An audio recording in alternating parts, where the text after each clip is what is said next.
So we come to our penultimate session, and which is going to be a very interesting session.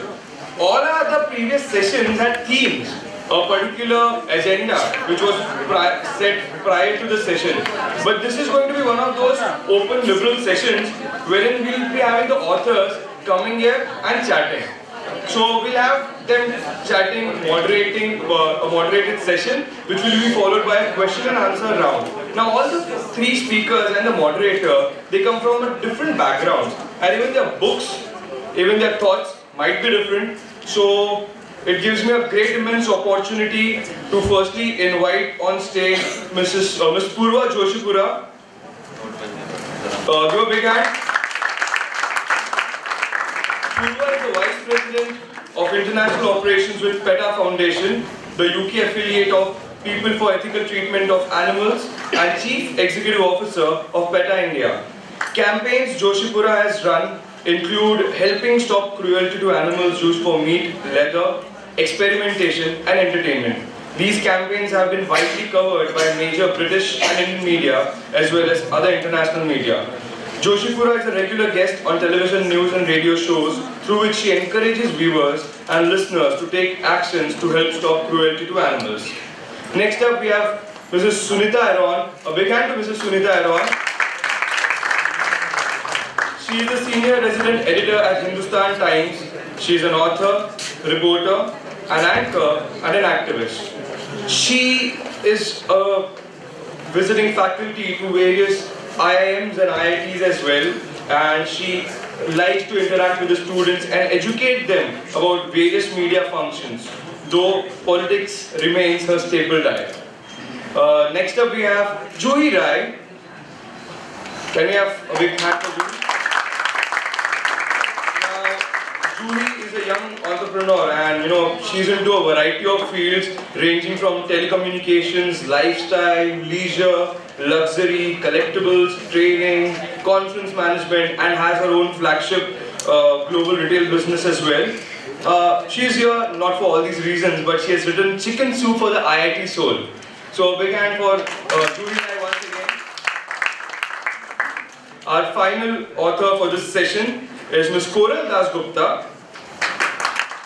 Koral Dasgupta's ambitious attempts to understand Shah Rukh Khan's consumers led her to write a book named Power of Common Man. Now this book brings to life abstract concepts in marketing and consumer behavior through the eyes of Shah Rukh Khan's journey. So without wasting much time, we are running behind schedule. I hand over to the moderator.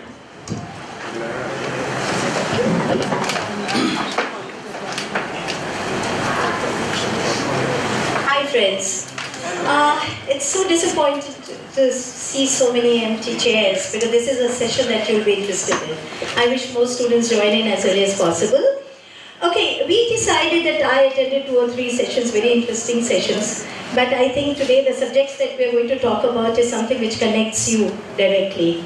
And we were discussing it behind in that room, and we discussed everything.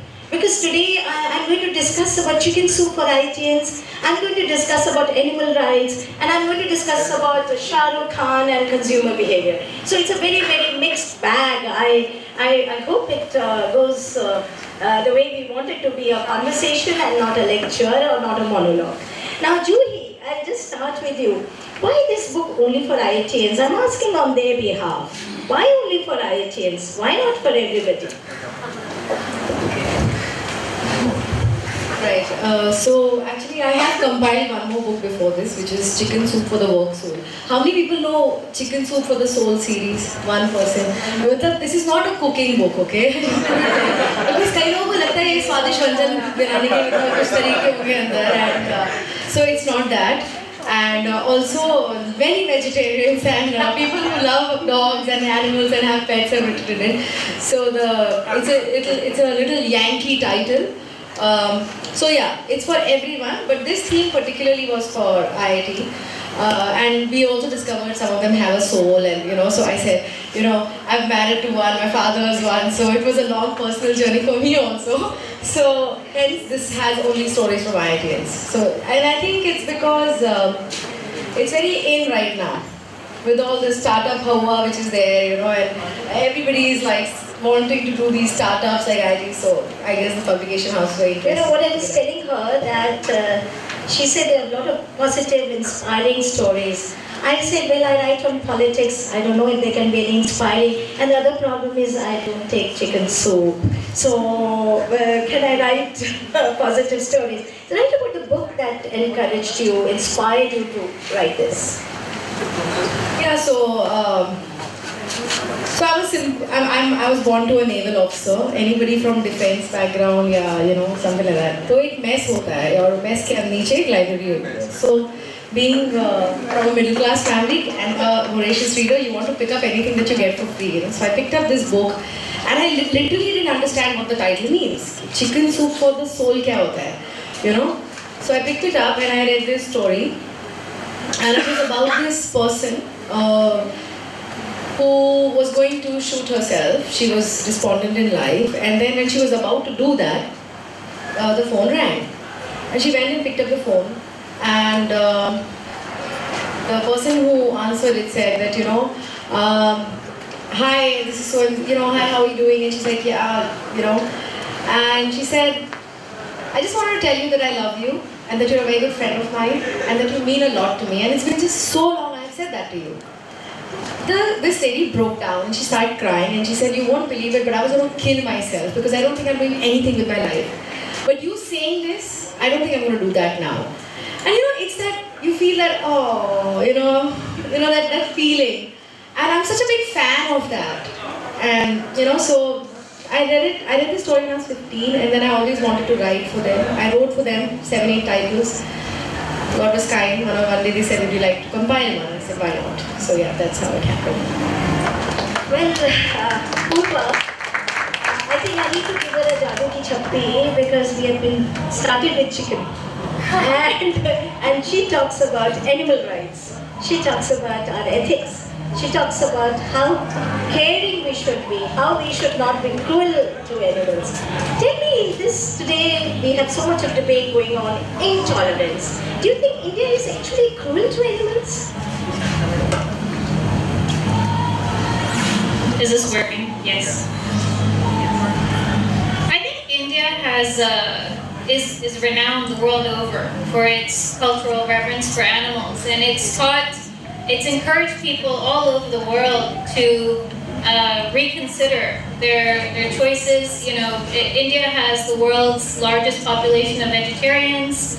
Now there's vegetarians all over the world. I mean, I grew up in the US, as you can probably tell from my accent, and as I was growing up, being vegetarian was just unheard of. Now, I mean, vegetarian and vegan eating has taken the United States by storm. It's taking the world by storm. So India, I think, has taught a lot to the world about respect for animals. At the same time, some of the worst abuses of animals happen here in India. There are laws to protect animals in India, but they're usually meaningless because they're not enforced. The penalty for cruelty to animals is very, very weak. And so you see animals being abused in ways which are among the worst in the world. I mean, people kind of think of China as a place where just anything goes with animals, but quite frankly, the same applies to India. Because despite the laws are just not enforced, and even if the laws were enforced, cruelty is very much allowed to happen, especially for animals used for food.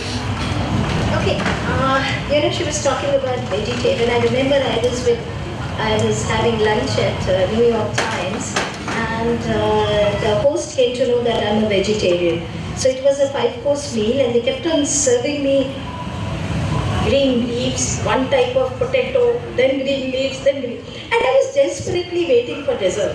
I said, now at least I'll get something to eat. And they did not serve me one because it had eggs. So it can be very difficult too. But you know, coming to a more serious discussion, we have a growing human population. We have shrinking forests, leading to animal-man conflict all across. Now I know about certain areas in Bundelkhand where people don't have, the farmers don't have money, they're starving. They don't have water. So when their cattle stop giving milk, they just abandon them. They take them 5 kilometers away. And the government doesn't have funds to keep them in an ashram because they don't have funds for human beings. In such situations, do you think it becomes very difficult to balance your priorities, or it can be handled? See, whether it's in this area that you're talking about, or really anywhere else in India, the majority of stray cattle that you see on the roads come from dairy farms. The way to address the stray cattle population in the country is really to stop having dairy. And dairy is also the #1 supplier to the beef industry. I was telling you that backstage, where India is the #1 beef exporter in the world, but it is also the #1 dairy producer in the world. The two things very much go hand in hand. So when people talk to us about their concerns with regards to stray cattle and so on, one of the things that we tell them is that we need to look at our dairy consumption, #1. But PETA also runs the sister organization. It's called Animal Rahat, which works in the rural communities. And one of the things that we do is we empower farmers to take care of their cattle after they have finished their so-called working life. And either they take care of them on their farm, or we have a sanctuary where we take cattle so that they're not sold off for slaughter. But the majority of the cattle do not end up on the roads, they end up in the slaughterhouse. So, that's the chain. And that's as a journalist, at times it becomes very difficult for us. Like I can quote an incident where some school child was injured, a dog bite case, a stray dog bite case. I had animal activists coming to me, and I had children and parents coming to me. Naturally, I had to think about the child. I can't think about the stray animals. I said, do whatever you want to do with them, but the child has to be taken care of. So in such situations, I think our students will have a lot of questions. I think, how many of you are vegetarians? Quite a number of them. Pretty good. Non-vegetarians, be ready with your questions. Okay. So what do we do in such situations where you are caught between human rights and animal rights? Sure. I mean, human rights and animal rights very much go hand in hand. And I'll explain that in a little bit more detail. Take, for example, the U.S. Federal Bureau of Investigations. They have found that people who are cruel to animals are far more likely to grow up to be cruel to human beings. So a child who is allowed to be cruel to an animal is often just practicing. And later on in life, that same person may become violent toward other animals, toward people, because that habit of violence was never stemmed. When it comes to stray dogs, it's not a choice between humans and animals. It's just about understanding the scientific, methodological approach to handling the stray dog population. And there's been many studies on this, and the World Health Organization, the Animal Welfare Board of India, they all recommend sterilization and release. And what sterilization does, that killing does not do, is that it stops the population at the root. Ultimately, over time, when there is an effective sterilization program, the dog population dwindles and eventually goes away. Dogs are not meant to be living on the roads, and that's something that we also support. So that is the correct approach, because what happens when you kill dogs, not only is it very cruel, but because dogs are territorial, you take away dogs from a certain area, the other dogs are left to breed. They very quickly fill in the spots that were left over by the dogs who were killed. So historically, dogs used to be killed in very cruel ways in India, through electrocution, through poisoning. It just didn't work. And that's why sterilization came to be, because they had to find something that did work. Okay, now let's move a little further, Koral. And if I make any mistakes, bear with me. I just came to know that I'm moderating the session. And believe me, all you students don't depend on technology so much. They mailed me but I don't know where it went. So it's best to sometimes talk on telephone, pick up a phone and talk. Okay, we talk about, now we come to the Bollywood and we come to the consumer area, behavior. Now she talks about Shah Rukh Khan as a brand, and I've been asking her, why not Salman Khan, why not Amitabh Bachchan, why only Shah Rukh Khan? And you would love to have her as a professor in your college because she gives example of Shah Rukh Khan. So in her lectures only Shah Rukh Khan figures, that's what she told me. So tell us more about you. So actually it's not that only Shah Rukh Khan features in my, see the crux, the basis why I wrote that book was, every student, I don't believe in textbooks. Textbook, anyone can just go home and read it. Some claps, she doesn't.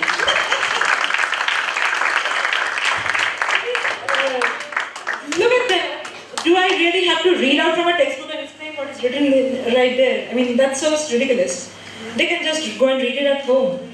If, as a teacher, if I can give them something extra, something that makes them go out and do some research themselves, I believe in generating learning. So every student has his or her own interest. Someone will be sports, music, art, whatever. So, but films is everybody's interest. So it was easy for me to pick up films as my source of lecture, and then hit it right there and show it on the ground. If I ask you why is Salman Khan the brand ambassador of something like, why is he the face of something like Big Boss? There is a reason behind everything. Everything follows a pattern, and it also follows a pattern. Why is Amitabh Bachchan compared to Shah Rukh Khan and not Salman or Hrithik or Amir? All of whom are equally, all of whom have done really well in their respective areas. So there is a reason behind it. And when I actually take it on the table, people are interested. Trust me, right now, if I get there standing on the whiteboard and explain the Cadbury or a MACD story, and on the other hand, I come back after 1 hour talking Shah Rukh Khan or Salman Khan, I bet you the population will be better in the last one. What do you have to say, students? Yes? So that was the reason I didn't think that I'll write a book. I'm not a very patient person. I mean, I'm not known for my patience at all. I'm a very short-tempered person. So when I started doing my lectures, then I just thought I'll document these because in the next session I'll forget. My memory is bad. So when I started writing, I wanted to validate those with a lot of newspaper articles and a lot of things that have already gone up, things that people have said and stuff. So when that started happening, when the documentation started happening, one of the days I just opened the consumer behavior index, and I knew that these are the chapters I can explain with him. So I mean, I never thought that I'll be published. I thought everybody will kick me out, but they didn't. Achha, why not Sachin? Sachin Why Tendulkar? Shah Rukh? I am not a cricket person, and if I am a cricket person, it's Dada. I just thought, I'm a Bengali about everything else. and I was just thinking, why not Amitabh Bachchan? He was the one who was selling Maggie, and then it was bad. See, when that happened much later. That happened only recently. My Power of a Common Man released in 2014. But when I wrote the book, actually I had a few options on whom I could take a book forward. Salman Khan, Shah Rukh Khan, Amir Khan, Priyanka Chopra, and to some extent Amitabh Bachchan. But I stayed in a hostel in Lucknow. I was studying there, and I escaped at 11 in the night. I jumped down the wall to just get one poster of Shah Rukh Khan which was planted in the cyber cafe next. It couldn't have been anybody else that I write a book about. It had to be Shah Rukh Khan. You were in Lucknow? Yeah. Oh, you can do all these things in Lucknow only. Okay, now before we move further, and I think we decided to have it as a conversation. Now, one thing I would like to tell you, that you can become an author. She became an author like that. I became an author because I got a call from somebody that can you write a book like that? She became an author and she's going to write. So all of you, you can be a writer, you can be an author. Only you should have some emotions. That's the only thing you need, nothing else. A pen, paper. If you don't have pen and paper, you have your laptop and some emotions. Am I right? Yeah, because when she said, you need a pen and paper. I'm like, huh, do I have, because we are usually writing like this. Have patience. Yeah, no, it's absolutely right. In fact, we were having that discussion. They say everyone has a story. Whether you're telling it or not is a different story, And we all have very different topics that we are very emotional about, One will say, I will not relate with something that she's very sentimental about. Like, she had the most amazing and inspiring and colorful and controversial debate inside with, about politics. And I was just sitting there like Joey Tribbiani wondering like, what the hell is she talking about? Because, so, but yeah, when you say Shah Rukh Khan, I become like all different. See that way. You can imagine my job. I talk about animal rights, I talk about chicken curry, and I talk about Shah Rukh Khan and now Mulayam Singh Yadav and Modi. I mentioned that, can I write? She asked me that, why did I write on Shah Rukh Khan? The single point is, that's fine, that is not what I said. What book sold? Thank you. She's the senorita, और इतने बड़े देश में तो बहुत छोटी बातें होती हैं, and she's the one who writes about the बड़ी बातें in this देश, And I think we want to know more about what all you have done, because as a journalist, she's had such an illustrious career, and because she's the moderator, we haven't asked her. So if you could tell us all the... I think politics is something which doesn't interest too many people, as Shah Rukh Khan does. It does? Okay. So then I can talk about it. You can ask me anything. Well, what do I talk about? You can talk about dacoits. You can talk about temple movement and Babri Masjid movement. You can talk about violence in UP Vidhan Sabha. But the book that I wrote was on Akhilesh Yadav because he was the new kid on the block. And I got a call after he won the election and he said, that was from VESIM. In fact, they sent me a message on Facebook and I don't go to Facebook very often.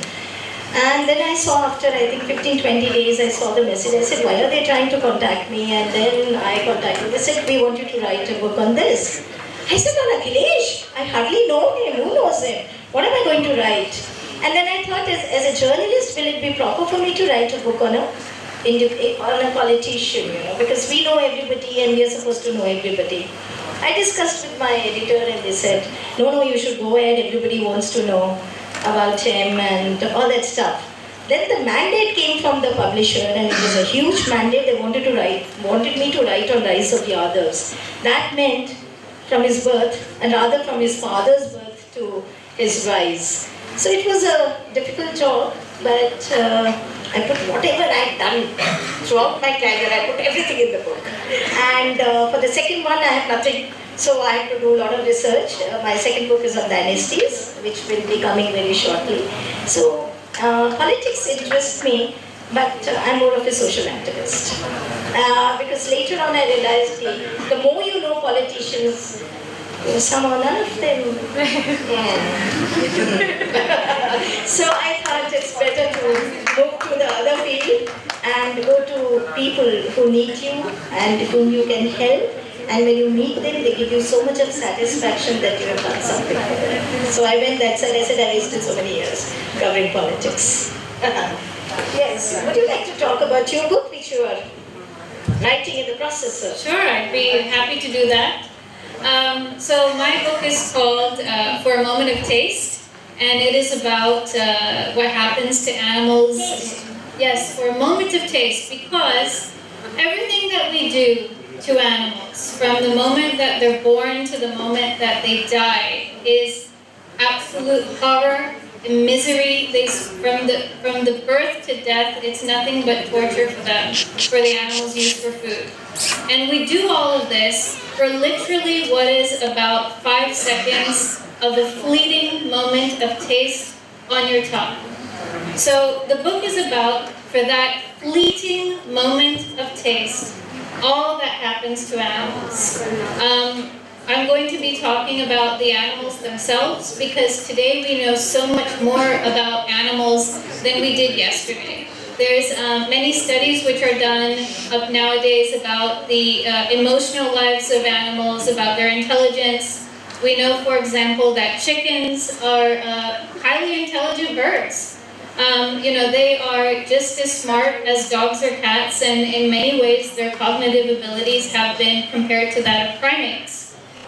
We know that they're social animals, that they're good mothers. So I'm going to be talking about the animals themselves, and then I'm going to be talking about what happens to them. Again, if we take chickens and I talk about chickens a lot because they are the most abused animals on the planet, and they're abused in huge numbers by the billions.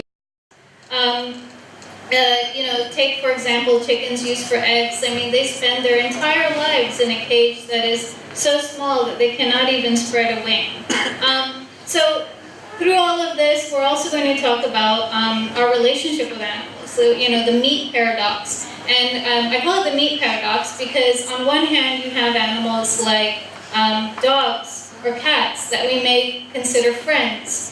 But other animals who are just as smart and just as sensitive, say for example pigs or sheep, we call them dinner. Why that? What is that discrimination about? And I used to eat meat. I used to eat meat. I used to wear leather. There was a time when I used to say I can never go vegetarian.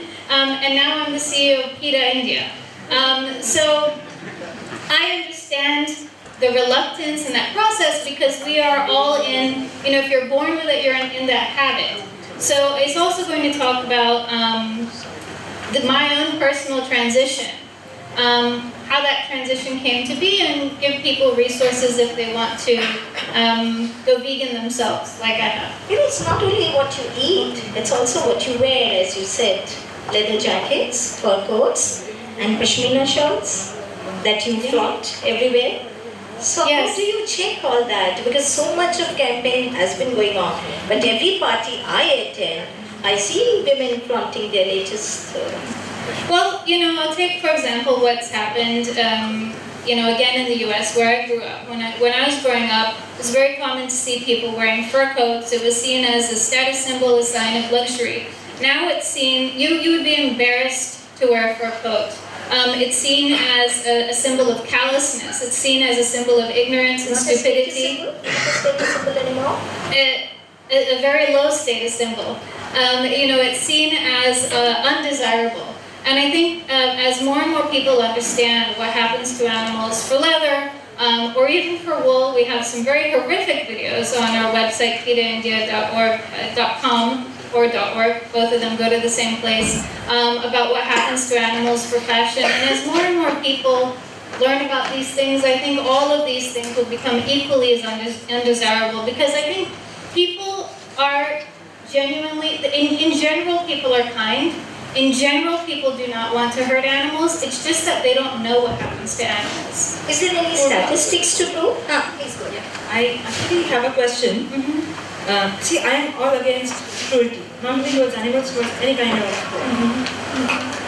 but there is one question that I have. Please don't take it otherwise. I am not trying to challenge your belief or anybody else's belief, and I am very much with you in the work that you are doing. But still, no one has answered this question to me, so I just thought I'd repeat. Sure, by all means. That if you are not consuming animals, you are anytime consuming another form of life. And it's the survival of the fittest that you have to consume one form of life or the other to sustain. Right. When, so I'll be very happy to answer. All the non-vegetarians. I'll be very happy to answer that question. The honest Bengali will ask me, I'm non-vegetarian. Very honestly, I love my mosh bhat. And you can't stop me. My husband is. my husband is a veg, so at home I have turned out into. So you don't eat him up? No, I eat when I'm outside. So the answer to that is that animals have central nervous systems, plants do not. But if you're eating meat, you're actually consuming more plants than a vegan person. And the reason for that is because the animals that we raise for meat, we channel a huge amount of plants and water and food into them for what ultimately is a little bit of meat. So a meat eater is actually consuming or is responsible for the killing of a lot more plants as well as animals than a person who eats plants direct. So having a vegan diet means that you're actually consuming and responsible for not only no animals, but also much less plants. is there any statistics to prove that the number of vegetarians is going up or the other one going down? Anything, because you don't see it when you look around. Oh, I think you do see it. I mean, all around the world, vegetarian and vegan eating is becoming immensely popular. Whether you take Hollywood celebrities or Bollywood celebrities or even just the general public, it's a lot more mainstream now than it once was, even in countries that used to be predominantly meat eating. But at the same time, what we have is an exponentially growing human population. We also have people having an ability to buy more different kinds of products, and what we've found is that the wealthier people are, they often do buy more animal products. So there was a time when people didn't eat this much meat before. People didn't eat meat for breakfast, lunch, and dinner. People didn't, the way that people eat meat now is not the way that people used to eat meat. If they did eat meat, it was a once in a while kind of thing. Now it's, every day. So at the same time, while there's more and more vegetarians and vegans, those who are eating meat or eating animal products are consuming more as well. And at the same time, there's more and more people coming into the world. So definitely we've got a lot of work to do. It's something very, it's a very funny situation. You are a non-vegetarian, okay, so you eat fish. Huh? No. I'm a vegetarian, but I'm vegetarian. The combinations For it's like we eat fish and we are veg. Yes. You'll be British was talking about celebrities, and you just said how. So I do believe if some celebrities are promoting it, they may be having murga at home and promoting it. We've seen film stars how they brand themselves. I remember about one election that I was covering in UP, and in a constituency in Kanpur, some Guruji had started a campaign against non-veg food. So it became a public issue. So I called up the candidates of different political parties. I said, are you vegetarian or non-vegetarian? अरे साहब अभी मत पूछिए, अभी election हो रहा है, घर में खाते हैं, बाहर बोलते भी नहीं हैं. So there are two faces of people everywhere. What do you have to say about when she's talking about celebrities promoting? Practicing and teaching are two different things. That's what I want to do. I tell a lot of things to my child, 4-year-old. Do I practice them? I never did. I tell them concentrate on your studies. I never did.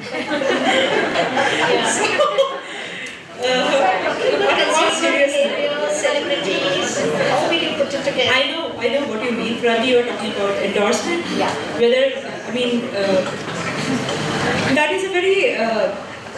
That is a very sticky issue, a lot of celebrities endorse a lot of things. For example, Ranveer Singh will a long time say that he will not endorse anything which doesn't stand for some kind of social issue. And then he does it now. He does all kinds of ads. So it's kind of a sticky issue, but I do understand that for celebrities, the entire business is completely something different. If you are not visible, you will not sell. You have to be visible just to tell the world that that film is coming, or this year your films are coming. But you have to be visible so that people talk about you. You have to be there, somewhere top of the mind recall thing has to work out. So if you, and then every celebrity has an image. Irfan Khan has some image. Kangana Ranaut has some other image. That the endorsements that you do conform to that image. Otherwise, Kajol wouldn't have sold pressure cookers. Yeah, or Aishwarya Rai, for that. Selling some water purifiers. Yeah, Kajol did. And so all of them, there is some image. So you will only get such products which make sense to your image, right? And out of those 10, you have to curve out the best deal which make you visible throughout the year, and not only that, you have to create the right kind of jingles, be it through a controversy or something else. You have to get tongues wagging. So maybe you don't often have that luxury to stand for something that you really mean. There are at times you stand for things that you personally wouldn't like to endorse. I think the difference would be, however, is whether you're getting paid for it or not. Take for example, for us, we don't pay any of the celebrities who volunteer. They literally volunteer for us. Celebrities don't need us for publicity. They get publicity anyway if they sneeze or if they walk down the street. But animals do need publicity, and animal rights do need publicity. So for us, we're very happy to have people on board who believe in the message, who believe in what anybody who's done anything for us. It's their choice, they're volunteering, they're offering their time, and they're doing it because it's something that they want to do. We're not selling mobile phones or kind of Maggie noodles. So I think it becomes a different scenario altogether when you're talking about a cause. I think it's a whole story altogether. I mean, different houses. For example, I know Yash Raj. It won't allow any of the artists who has been launched by them. They'll not allow them to go ahead and endorse anything and everything. Vidya Balan will come and endorse my book launch. She can come for my book launch. Aishman Khurrana will not unless I pay him. Oh, we don't do it without payment. We do HD Women Awards, and I don't want to name the person, name the actor who's moving around the country talking about women rights and all that. So yes, I'll be there. I said we only pay. We can only give you an airfare. Oh, I don't have dates. So let's not talk about them. The less we talk about them, is better. Juhi, tell me, there were some celebrities writing for you also in this? Or you thought it was... Yeah, for the work soul, yes. Kiran Mazumdar-Shaw was the first story. I'm sure everybody knows she's, that time I think it's still the same, but she's the richest woman in India, and of course heading Biocon. And Chitrangda Singh, I bumped into her in an airport, so I just hear a sigh. Ladko se aang bhi nahi niklega. I was expecting some reaction from the boys, I'm telling you, even girls check out girls as much as boys check out girls, I'm letting out a secret, but women really check out girls. Especially if you're dusky, then you want to look like a Smita Patil or now, the Chitrangda, because... No, especially I love Chitrangda because she wears specs. She is one, she and, Arjun, they wear specs in public. And I'm like, oh, they wear. And so does she, so, so I found her on the airport and I said, are you flying Bangalore? She said yes. I just took her story. So yeah, it's a lot of fun. I remember because I had got the introduction of Kiran Mazumdar-Shaw through my father. They had been panelists at some point. So she called me one day, I waited for 3 months, and then she said, oh, Juhi, I know, I've called you by mistake. I said, ma'am, very, very good mistake for me, So it was a fabulous story, and if you don't mind, can I share it? Yeah, so she... I asked her, basically a chicken soup story will be a short story, it will have a moral, at the end of it, or a message, which I think these 3 amazing women should also give after and done, because they're doing such fabulous work. So she said that basically she learned brewery, she did not even do anything with what she's doing today. How many of you feel you don't know where you're going in life,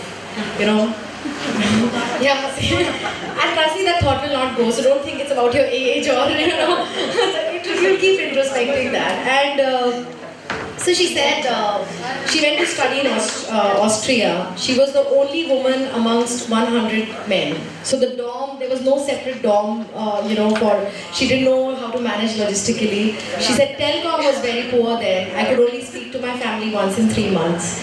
I came from a middle class family. It was a lot of money spent for me to study there. And she said, when I said no, I'm going to do my best, I'm going to study hard, and I was the only person without experience, she said. At the end of the year, she said, I stood first in the batch and I was the only one to be offered internship. Now, looking at this entire, so I thought she's going to talk about women empowerment or, women can do it. I thought it's going in that direction. So then she said, I came back to India, nobody offered me a job. And she actually used the sentence, she said, they said, औरत इस धंधे में क्या करेगी? She was not given a job because they said, oh, women, how can they handle this line of work and stuff? So she said, I became despondent. 6 months I sat at home. Nobody wanted to do anything with me, and I was doing so well there. So I got acknowledgement from them, but not my own people. And then one day she got a call. from a professor's friend saying, I own a company called Biocon.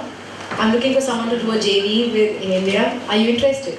Then to make it interesting, she asked me, what do you think I did? I said, ma'am, you pounced on the opportunity. She said, no. I convinced the man for half an hour that no, if you want to do business in India, please don't involve a woman. Then he said, well, I have heard about you from your professor. I've heard great things. I want to bank on you if you would like to take it up. And she took it up and, she said, rest is history. I said, ma'am, what's your message? She said, do not, just say yes to whatever comes. Do not judge any opportunity because you don't know when you'll say yes to something and it'll be life-changing, And that's how I think even books happen. There's a lot of serendipity, coincidence, accident, all of this involved. And I think there was never a better time to either have a startup or a book. I think people are so open to that, So that's what I really like, to say whatever is your message, if you're here, and this is what I would like to say to all the, everybody here, that if you have something that you're emotional about, it could be anything, you should write about it, tweet about it, blog about it, if you blog about it enough, just get it published. And not your frustrations. Oh my God, said by the woman talking about politics. Not your frustrations. Social networking sites are not for your frustrations. Yes. I mean, of course. Tolerance and tolerance. I'm the last person who can discuss on any political matter. She said that moral of the story is a woman can do very well with or without a man standing behind her.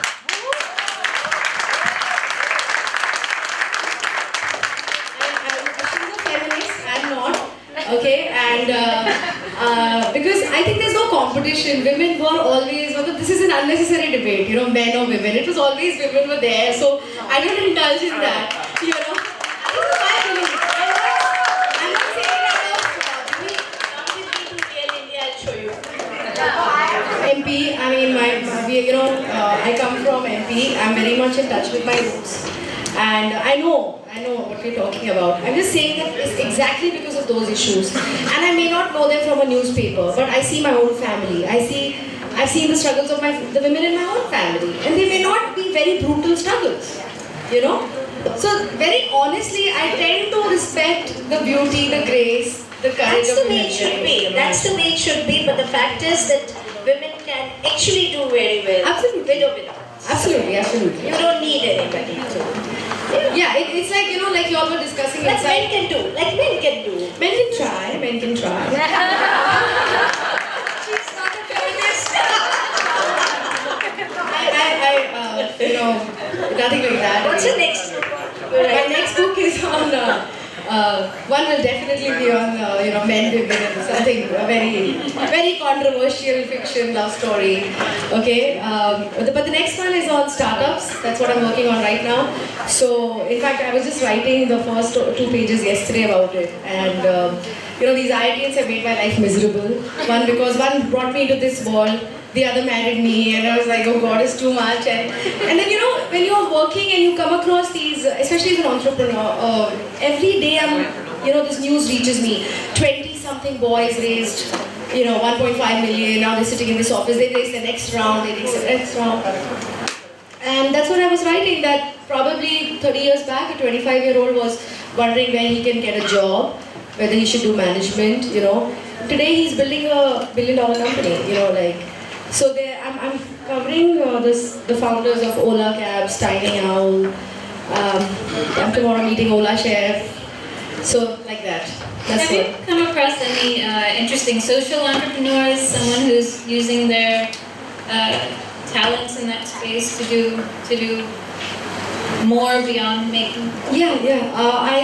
But that's another book which I was writing on serendipity. I was co-authoring it with someone, and it was called "It Just Happened." And in fact, when you were saying the kind of women that come for HT awards, I attended 10 women last year. And I was bowled by the stories. Like, for example, there's this, I wouldn't call her, this young girl, she's writing something. There are comic books on how to explain menstruation to young girls. There was something on cattle, the cattle camp, I forget her name, but she's also a Yale member. And of course, there's a magazine called White Print. It's the first and the only magazine which is written in Braille, and it's for blind people. And it's amazing because you know, she was telling that blind people now can engage in conversations. They say, "Pata hai maine kya padha?" You know, there's information going to them. So yeah, that's something. That's a different book I'm working on. Before I open the floor for questions, get ready with your questions because we decided to have half an hour for you at least. But I would like to know about our next book. Who's going to be your writer? No, I have actually. Will it be somebody from the Bollywood, some female? I do want to write a consumer behavior, not a consumer behavior, an organizational behavior thing on someone I have in mind, but I haven't yet approached. I'm still formatting. I have actually drifted from academic biographies. I'm writing art fictions these days. The first one is already out, where I actually pick up art professionals. I make my protagonist an art professional and weave a story around it. Because art is something that people know very less about. They don't know that world. They don't know that origin from where that beauty emerges. And when you have a creative brain, you never know from which all points it will go, just like she said, that you never know which opportunity will knock from where. And it just happens like that with an art professional. I know of people who just were going haywire and then suddenly something happened and an entire world emerged from there. And it's not just that, it's very indent. It's not very superficial. And in India, it happened right in front of my eyes that one guy was asked, he was in Kalabhavan, Shantiniketan, and he was asked, "What do you do?" So he said, "I'm doing my B.Pharm." And the guy who asked said, "Okay, my son is in academics." They didn't even know that B.Pharm is a graduate course. And that's the attitude that you have towards art in India. I know a kid whose mother once said that if you don't have anything to do, you go and paint and draw and do something like that. So you don't even know what world it is. It's a huge world and it's printing money. So that's the word I picked up for myself, writing on that. Wrote one, writing another one. I know a lot of parents who have just sacrificed their own career because one of them, his son wanted to be a drummer. So, you know, any other parent would have said, "What are you going to do learning drumming and all that?" How you do? But they went around, sent him abroad, and today he is quite a well-known drummer here and playing with good games. Okay, friends. All for you. Any questions? Otherwise, we decided to have a conversation. We can continue for hours. But we just thought these are issues which should interest you, which should be disturbing you. Come on, you have to have questions for me. At least non-vegetarians can ask something. Or Shahrukh fans can ask something. At least one. In India, now beef ban is going on. Governments are making some laws for that. Why does not PETA get onto it and shut down the beef slaughterhouse, which is owned by a very strong politician of this country? Why don't you use that law to make him shut down the factories? I wish I had a magic wand and I could wave it around and shut down every single slaughterhouse in the country all at once. I wish I could do that. But you know, with regards to the beef ban, there's actually been laws against cattle slaughter for a very, very long time. And there's many other laws to protect animals in transport and in slaughter. And we have a case on in the Supreme Court of India against the illegal treatment of animals during transport, in their handling and in slaughter, so that at least the laws are enforced. And as a result of that case, all the state governments have been asked to shut down illegal slaughterhouses, those which are unlicensed. Committees have been asked to be formed in the different states and union territories for enforcement of these laws. The beef ban, our own position on that has been that it is a step, a baby step. And the reason why I call it a baby step is because it's only related to cows. It's not related to other cattle. Buffaloes have just as many, want to live just as much as a cow does. But also because it doesn't recognize the source or what is causing the beef industry to exist.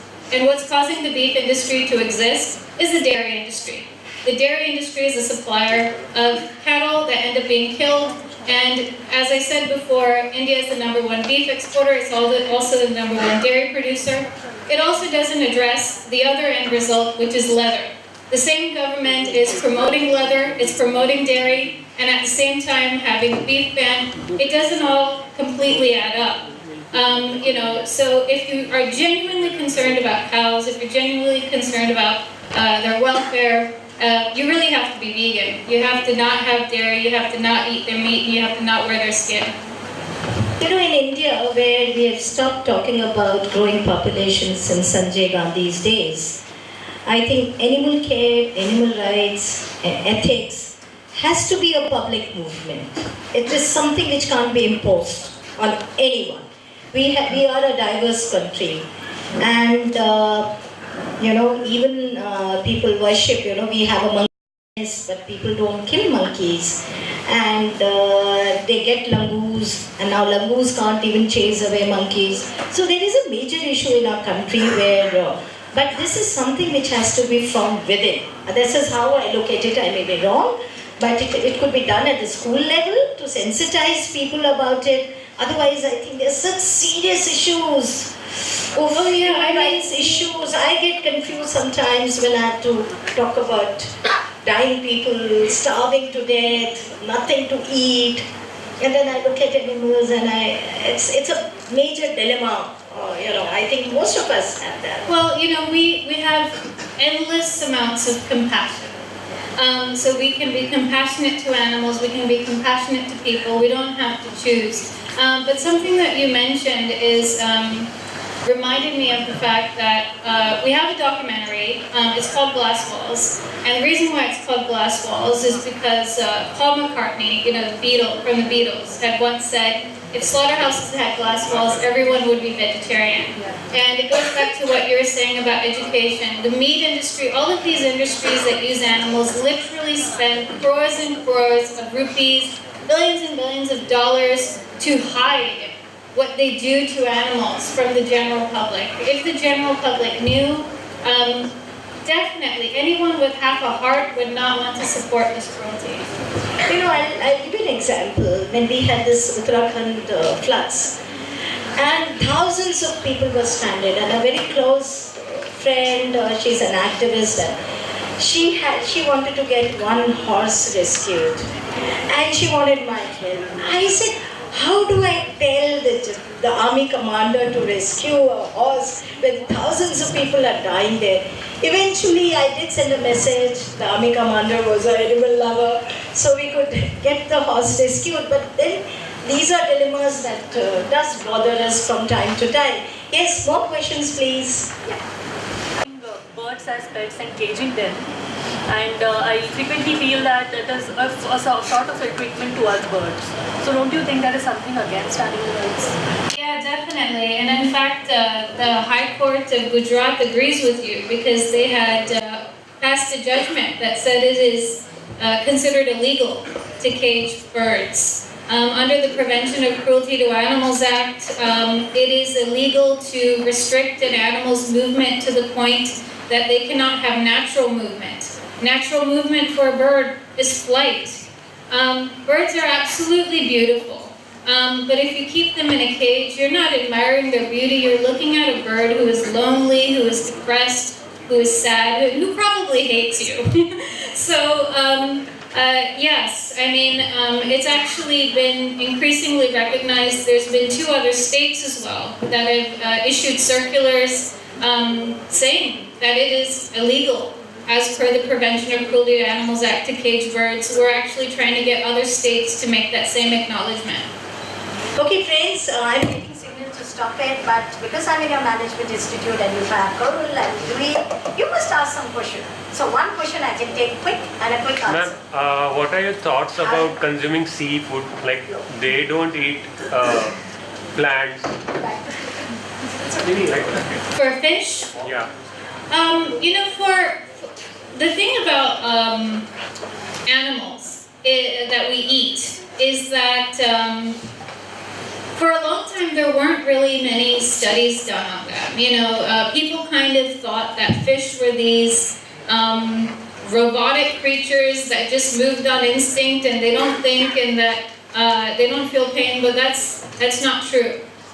We now know from numerous studies that fish are extremely complex creatures, that they have advanced social structures, that they use tools. The use of tools was once thought to be something only primates did, and that they have the capacity to feel pain and to suffer just as much as you or I do. And so we don't need to eat fish. In fact, there's many reasons not to, not only for the fish, but also for our own health. I mean, majority of fish contains mercury. Women who are pregnant, for example, are advised not to eat fish. And certain fish, ounce per ounce, it's not health food. Certain fish, ounce per ounce, has the same level of cholesterol as beef. So we don't need to do it. And it's better for the fish if we don't, and quite honestly, it's better for the environment. Since the 1950s, large fish populations have decimated by about 90% because of the fishing industry. They take out these huge nets that take out not only the fish they mean to catch, but absolutely everything else in their path. For these reasons, I think it's better just to leave it alone. Okay, before I wrap it up, I think I'll ask Koral if she has to say something quickly and Juhi if she has to say something quickly. A line if you want to, or if you have a question, you can quickly. I just want her opinion on something that Please ask. Yeah, I want you to do that. Okay, so I as a person write, and I do wish to become a writer somewhere in future. So, but the problem is that, we have all these intellectual divides that, you're studying right now, and for a woman to start as a writer, I'm pretty much confused as to how to go about it. Because, I guess you yourself have some establishment of a professor, and then you thought of getting into the writing part. But then how to go about a person who just simply thinks and feels and writes on Facebook and gets some minimal amount of likes, but you do wish to become a writer because you require some acceptance from the other world, because you have to survive in it. So just by having a story and to sharing it, you require people to actually appreciate and recognize that, oh, so this is what you meant. So how to go about it? I'm somewhere in between whether I should actually take it up in future or not, because everybody nowadays with a pen and paper thinks they're a writer. You want to know the systematic journey of a writer? Yeah, from zero to exactly, somewhere? From zero to something. See, what you said is very right. Maybe you did not get the perspective right, because I being a professor and then getting into writing doesn't really help me. I could have been a writer right when I was in college or in school even. What helps me is that I have already grown my network. Yeah. Right?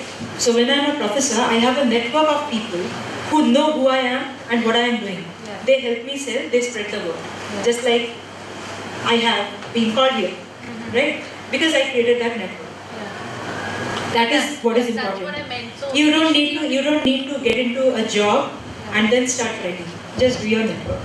For networking, you have a whole lot of things available to you. But you know the sites. Wasn't that scary for you? Because the kind of book that you've presented, it's very different. What would I be scared of? That I will not sell it? Yeah. Big deal. I'll publish on Facebook.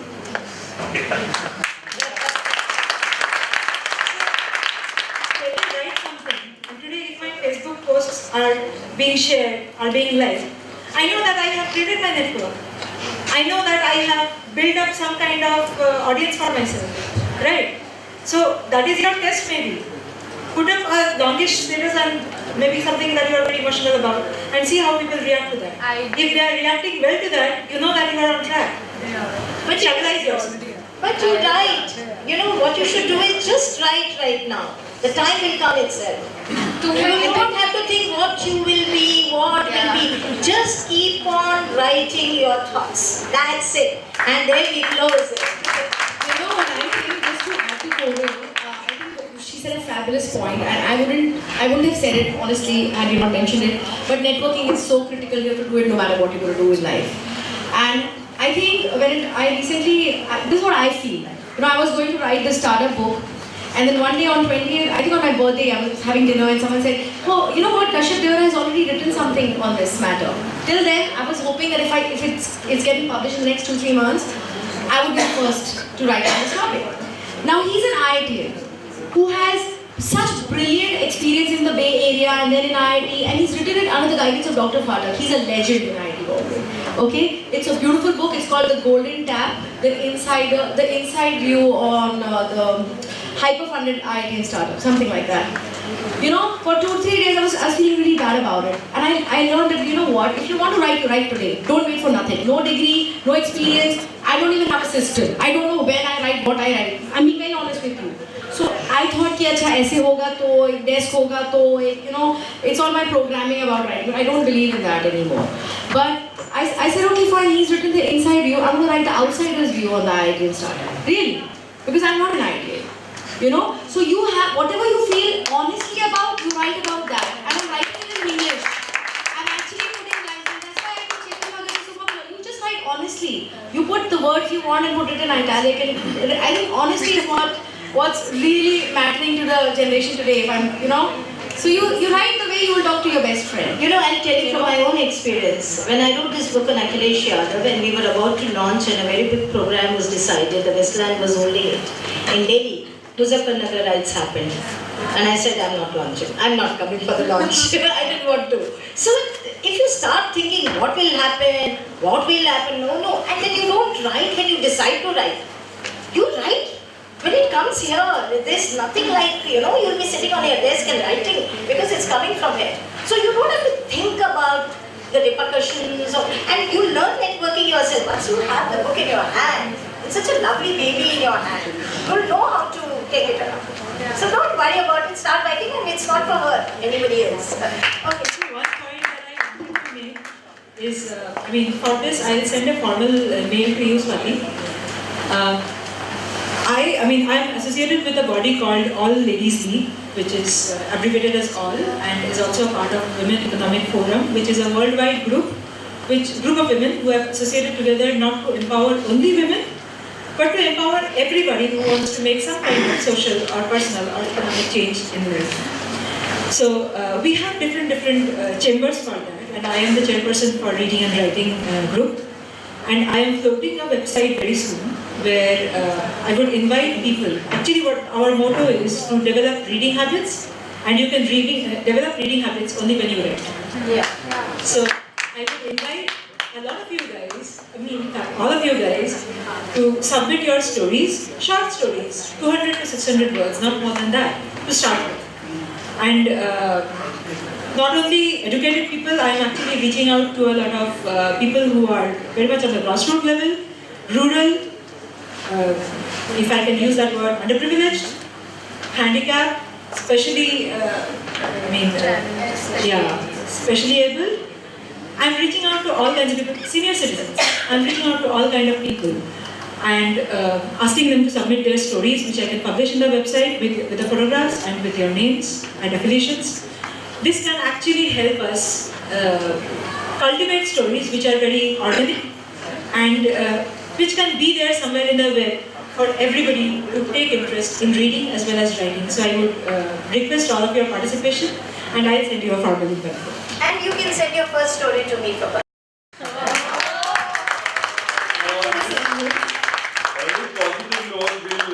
conclude this session.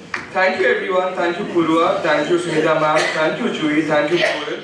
I'll invite Professor Charu to felicitate Poorva. Give a big hand to Poorva.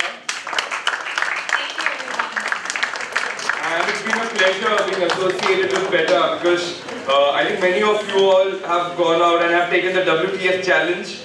Did you? Yes. And you also went through iChicken, right? Yes. So, thank you, we had fun. No, my pleasure, and thank you for everything you do for animals. He's an animal rights activist himself. Incidentally, it was the documentary which he was talking about, Glass Wall, it played a very important role in helping me become a vegetarian.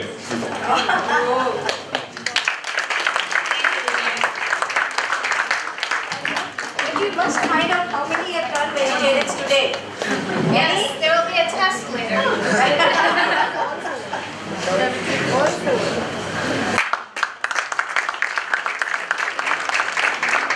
I invite Professor Pradeep Mitra to felicitate Sunita Aron. This is Swati. Mr. Swati Singh, our festival director, will step in.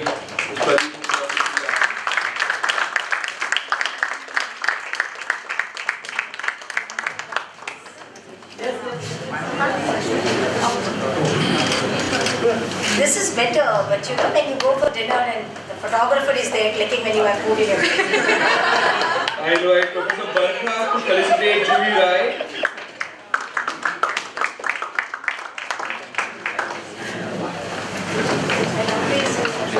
You know the awards, they have been sponsored by all events, and the award is called Thank You for Making the Event Happening. So you make the world happening award, it's called.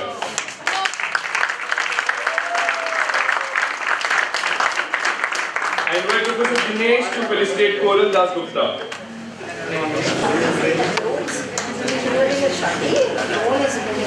Ma'am, can you step in, Swati Singh, ma'am?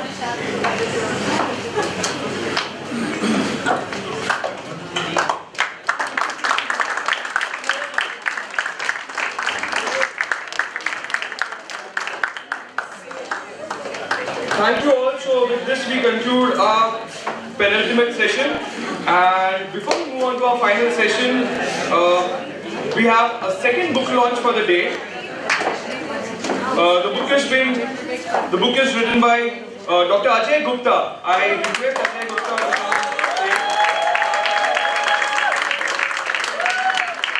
The book is called Corporate Dreams,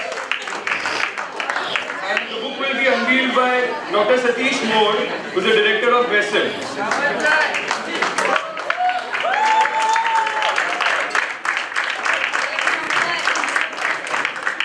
Quite a popular person you are in the campus.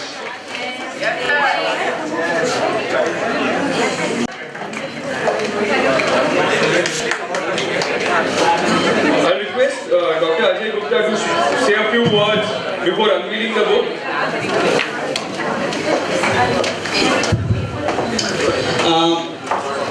I will talk briefly about the book. The title Corporate Demons. Corporate Demons is nothing about unspoken truth, highly desired in the organization which influence career of employee.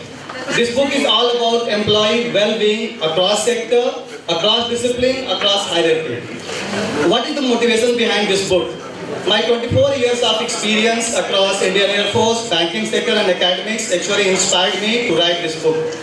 Right? And this book is not only for one discipline, this is for all the students across all the disciplines. In this book,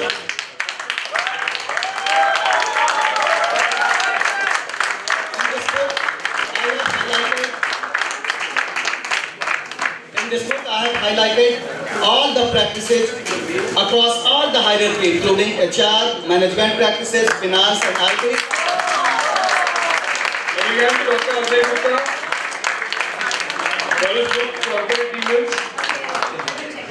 So,